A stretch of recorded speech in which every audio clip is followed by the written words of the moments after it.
La génétique de ces framboises est fabuleuse. Donc, deuxième série, hein. On a déjà une récolte de printemps. C'est une variété fabuleuse celle-ci. D'énormes framboises.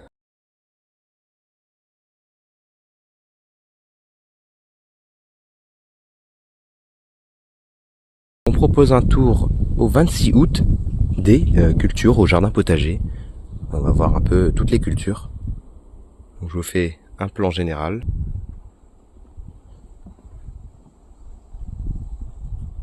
Et on est parti. On commence toujours avec la première parcelle, hein, haricots et semis de laitue. Donc les haricots sont arrivés à maturité. Ils sont laissés même un peu trop gros, hein. On les a laissés un peu gros là. Donc ce qu'on va faire, c'est qu'on va voir pour peut-être les manger en grains, ou voire même là, carrément les laisser pour faire des graines en fait. Il y a encore des beaux spécimens tout à fait cohérents, là on va les récolter ceux-là. Mais les plus gros, on va les prendre pour faire de la graine. C'est également du haricot beurre. Voilà, donc lui il m'a l'air bien, au bon stade, sans trop de fil, hein, je pense. Il est bien, il est cohérent, c'est intéressant. Alors voici la première déception de l'année, parmi les autres déceptions de l'année, les semis de laitue. Je vous avais fait savoir que j'avais semé des laitues, donc des petites lignes, voilà, tout avait bien levé. Donc on avait suivi ça ensemble, j'avais même ici de la ciboule, qui est encore là d'ailleurs. Donc ici il y avait vraiment des laitues, voilà, tout s'est bien passé, mais les limaces en ont décidé autrement. Et donc il n'y a plus une seule laitue. D'ailleurs, j'avais ressemé sur une parcelle juste à côté ces mêmes laitues, quelques jours qui suivaient la vidéo. Donc c'était le deuxième semis, hein, et il n'en reste quasiment rien en fait, hein, il n'en reste rien du tout. Déjà on a énormément d'herbe, mais surtout on a, bon allez là on en a une, voilà, une scarole. Non, on a vraiment rien. Donc les limaces vraiment à surveiller.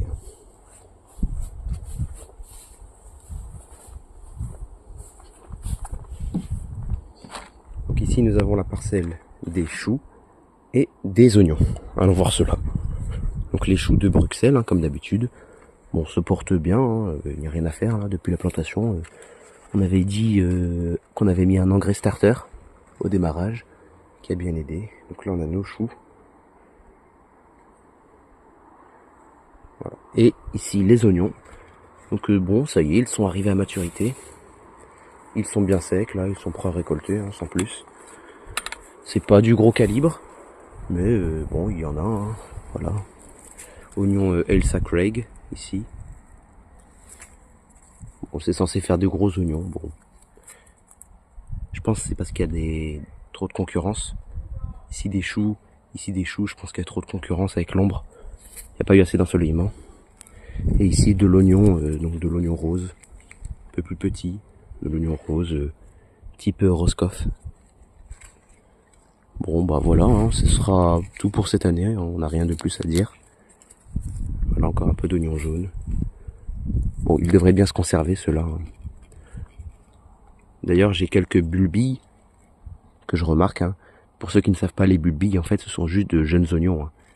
Et donc ça, je pourrais le replanter tout à fait au printemps prochain. Et vu qu'il n'aura pas subi l'hiver, hein, parce qu'il faut le conserver à température chaude, je pense, vu qu'il n'aura pas subi l'hiver, bah normalement il devrait continuer à sa croissance. Voilà les oignons. Et donc ça, je pense que ce sera le plus gros de l'année. Hop là. Oignon rose de Roscoff. Bon, celui-là il est correct. Mais ils sont bien secs. Alors il y a des arceaux, hein, c'est parce que j'avais mis une bâche pour vraiment les laisser bien sécher. D'ailleurs on voit bien que la terre est sèche. Ici on a une terre bien sèche, bon, on a une terre bien sèche ici. Voilà, terre bien sèche. Idéal pour le séchage des oignons.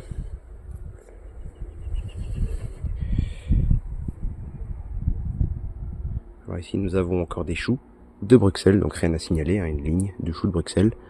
Bon, il y a un plan qui a visiblement disparu sous les bourraches. Alors ici nous avons la culture des tomates. Donc toute l'année on les a suivis, hein, voilà. Et bon bah ça y est, c'est la récolte. Alors on a déjà fait des récoltes de tomates. Il en reste. D'ailleurs il y en a encore ici. Alors on va essayer de l'attraper. Ça pique, ça fait mal. Ouais, non, celle-là est visiblement éclatée. On va les garder pour les sauces. Et encore, hein, c'est pas sûr. On la pose de côté. On a d'autres tomates là, notamment les tomates cerises qui restent à récolter. Voilà, tout ça suit son cours. Bon, il y en a qui sont fendues, hein. Ça devrait le faire. Elles vont également certainement sortir, finir en sauce surtout. Des coulis tomates.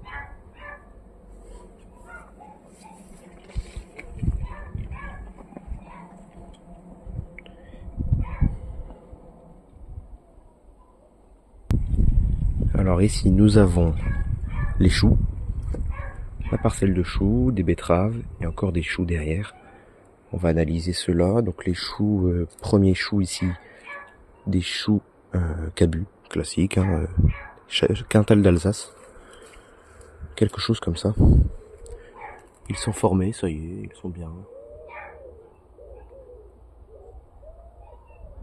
Bon, à ce stade, on peut pas encore dire, hein, au niveau de la pomme, je veux dire le poids, mais ça m'a l'air ok, hein, on a les calibres.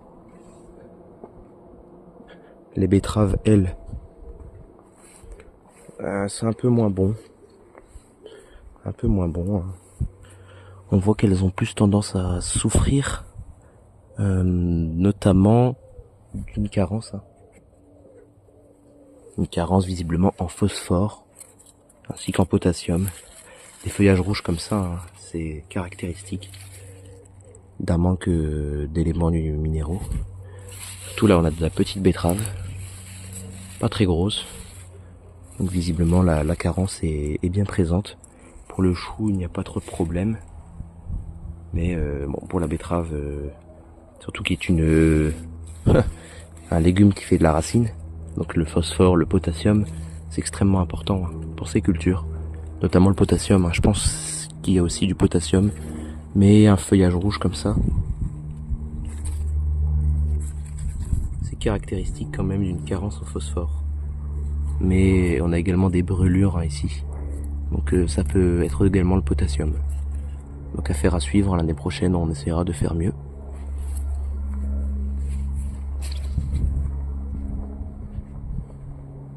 Bon, cette année, hein, les herbes, on s'est fait un peu dépasser. On va essayer de ne pas juger ce côté-là. Et on va dire que c'est un peu un oubli de ma part. Cette plante est vraiment très grosse. Bon, c'est pas qu'un oubli. Hein. Voilà le reste des choux. Oui, ils sont au même stade. Donc là, on a encore des cabus. Voilà, des cabus. Tout se passe plutôt bien. Il n'y a rien à signaler. Il n'y a pas de carence, visiblement. Les feuilles sont plutôt belles. Un peu de dégâts de limaces, c'est tout. Voilà, on n'a pas trop de chenilles cette année. J'ai fait quand même des insecticides, mais on n'en a pas trop. Bon, il y a des papillons blancs. Hein. Alors là, par contre, ce que vous voyez, ce sont les brocolis qui montent en graines. Alors ça, c'est pas top. On n'a pas pu récolter en temps voulu. Donc il va falloir virer tout ça. Pas grave. Hein. On va virer tout ça, on va semer certainement un engrais vert ensuite. Affaire à suivre. Ici, nous avons sur cette grosse planche des haricots asséchés, là, les haricots secs. Ils sont formés, les gousses sont là. Il y a du monde. Hein, bon, c'est pas une culture qui galère. Hein. Une culture qui pousse bien, ça. Voilà, rien à signaler. Des gousses commencent à sécher, d'autres sont encore un peu vertes. Voilà. Nous sommes fin août, hein, ça va commencer à bien sécher. Hein. Normalement, la récolte, bon, d'ici 3 semaines peut-être. Oui, 2 à 3 semaines, ça me semble cohérent. Les feuilles vont tomber doucement, on va y voir un peu plus clair. Et on va les récolter pour faire du grain. Ça va être intéressant, je pense. Je pense que le rendement y est. Puis voilà. Chaque année, de gros pieds, de grosses racines. Bon, il n'y a pas de raison. Hein. Ça pousse bien. Alors, bon, on va passer à la deuxième partie du terrain. Et on va commencer avec les graines de pois. Enfin, les pois et mange-tout là, qui sont restés pour graines. Donc là, bon, pour l'instant, c'est bien. Il y a de quoi récolter. J'ai regardé ça un peu. Il y a de la graine. Voilà, donc des graines de mange-tout.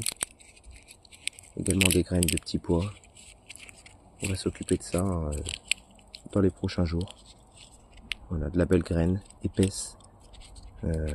Très important hein, pour avoir un beau plant, vigoureux. Parce que ce qu'on constate en fait chaque année, c'est que les semenciers ont tendance en fait à fournir du grain qui ne date pas de l'année dernière.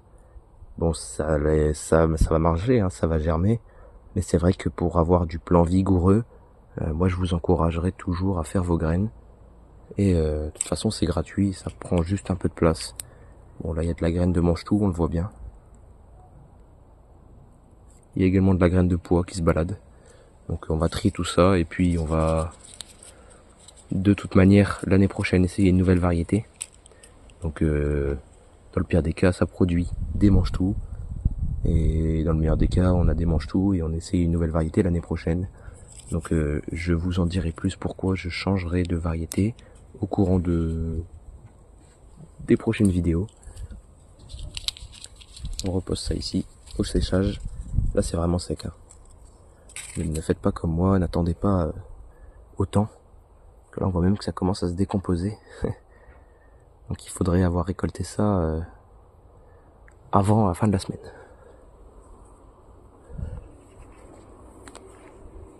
Voilà, on en a beaucoup. On en a beaucoup. Donc ensuite on a des haricots violets, donc variété bloïde. Bon ça c'est un peu délicat parce que je n'ai pas mis de filet pour les faire ramer. Bon, ils sont jolis hein. Ici celui-là a trouvé vraisemblablement une tige de bambou pour s'accrocher. Donc il n'y a pas de problème, hein, il va faire des fleurs et des fruits. Mais bon, les autres c'est un peu un bazar, hein, vous voyez, ça fait des drôles de plantes. Ça fait des plantes un peu tordues, un peu emmêlées entre elles. Bon, elles font comme elles peuvent. Hein. Il y en a un peu là-dedans également.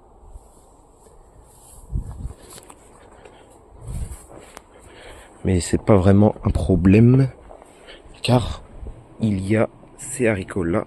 Je vous rappelle, ce sont nos 2 lignes de haricots qu'on avait semés à l'opportuniste au courant du mois de juillet. Et donc ça c'était vraiment un semis rapide, hein. Je m'en souviens encore. Bon c'était pas la meilleure des semis, hein. C'était un semis dans la poussière, parce qu'il faisait très sec. Mais ça a marché. Et donc voilà, l'opportuniste a des opportunités. On va pouvoir manger du haricot jaune. Le jardin c'est du travail, mais c'est également saisir les opportunités. Et donc là, je bénéficie de haricots jaunes hein, qui sont encore en floraison, qui fleurissent et qui ont déjà des gousses. Donc on va pouvoir manger du haricot beurre durant tout le mois de septembre. Et ça fait franchement plaisir. Alors par contre, un gros échec, c'est le semis des navets.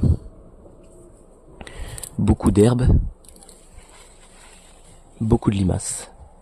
Ça donne pas un bon résultat. Hein. Oups, il y a un bourdon là-bas. Il s'est fait attraper dans la toile.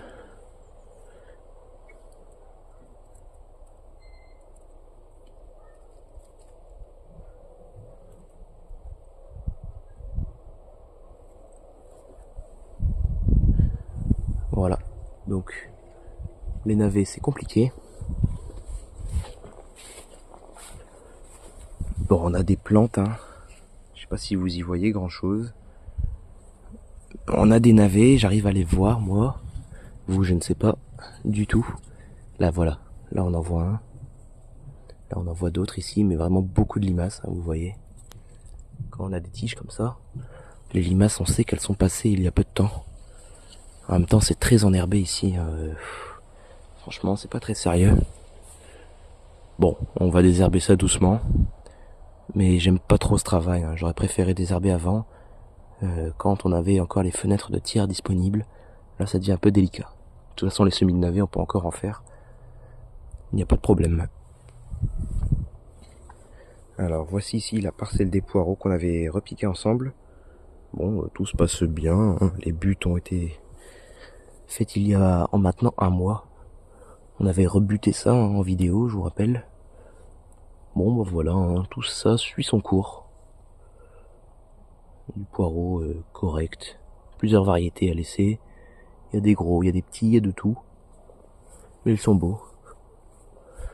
Bon, un autre échec. Ce sont encore une fois à cause des limaces. Et ce sont les choux rouges. Complètement mangés là. N'importe quoi.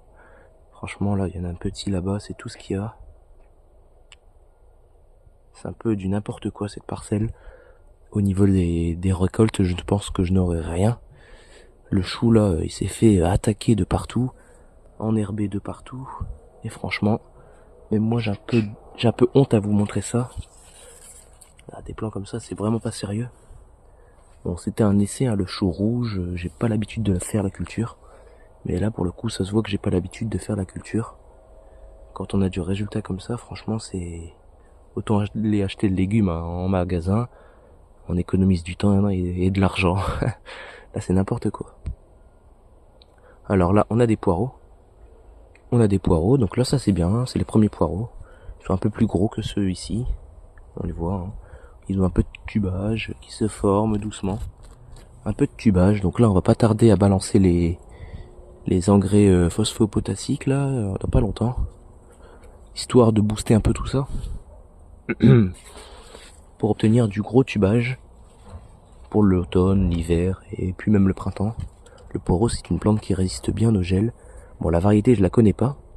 C'est des plants d'un ami, d'une connaissance de Touraine. Je peux pas vous en dire plus sur la variété, mais je peux vous dire que c'est du poireau. Alors, on va se mettre dans le sens qui va le mieux pour vous montrer la grosse parcelle de maïs. Donc les maïs, ce sont des maïs à grains, doux, là, des maïs doux. Ils sont relativement bien, ils sont jolis. Il y a du monde, vraisemblablement. Oui, il y a du monde, c'est intéressant. Les épis sont un peu petits, hein, et même les plants. Bon, c'est avec l'année.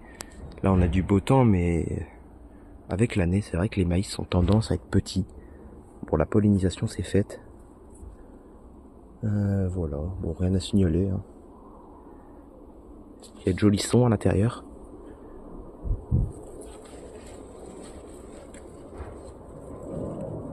Et il y a également de beaux épis.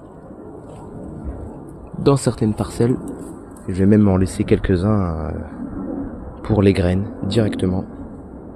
Ça va être plus simple à récolter. Souvent je laisse ceux qui sont les plus intéressants de l'année, les plus hauts ou alors les plus gros. Visiblement celui-là, il m'a l'air intéressant là-bas. Là.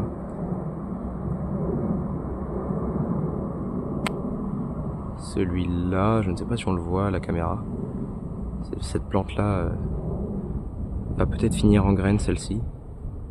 Bon, affaire à suivre. Hein. On verra bien tout ça. Il y a également des courges là-dedans qui se baladent. Bon, bah ça, ce sont des courges opportunistes, hein, vous commencez à me connaître. Donc bon, il y a de la pollinisation, hein, c'est intéressant. Il y a également du fruit, de ce que j'ai cru voir. Oui, il y a des butternuts. Quand je dis opportuniste, c'est spontané, hein. Il y a également de la courge.